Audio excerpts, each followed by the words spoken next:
Questa sostanza era... Quanto il Veneto ha pagato questo tipo di schema a livello industriale? Purtroppo molte volte Mi viene sento... in mente Marghera, mi viene in mente insomma una serie di casi. Il Veneto è considerato una delle regioni più ricche anche dal punto di vista di piano di sviluppo economico. Parliamo di grande industrializzazione, di grande ricchezza qua in Veneto, ma che cosa stiamo pagando di questa ricchezza?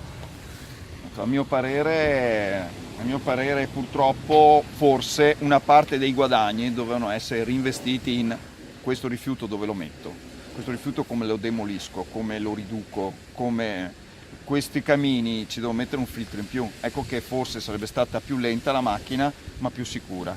Avremmo pagato meno il conto, che arriva in ritardo, non arriva subito, ripeto, arriva in ritardo. Noi rischiamo adesso con certi impatti che abbiamo avuto in zona, e non la Miteni è una, sì, è l'inquinamento più grave probabilmente, almeno la falda sappiamo che arriva fino, che tocca altre province, compresa anche quella di Rovigo, non mi risulta.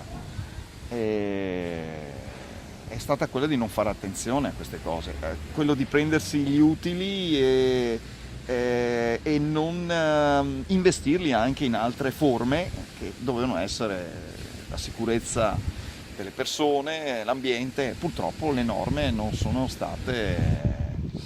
hanno seguito di pari passo lo sviluppo, quindi non faccio neanche una colpa diretta a chi voleva anche rispettarle. Ho visto anche questo, qualcuno le voleva anche rispettare ma non c'erano, si erano creato, mentre altre cose sapevano, e qualcuno ci ha guadagnato ancora di più, portando, nascondendo il rifiuto, sotterrandolo, quando le norme c'erano già, scaricando, perché ad esempio con i metalli pesanti, signori, le norme sono in piedi ormai da tantissimi anni, decenni e decenni, eppure qualcuno ci ha scherzato, ci ha giocato, si è arricchito forse anche, non rispettando queste norme. Lo dicono i processi, non lo dico io ho portato solo prove.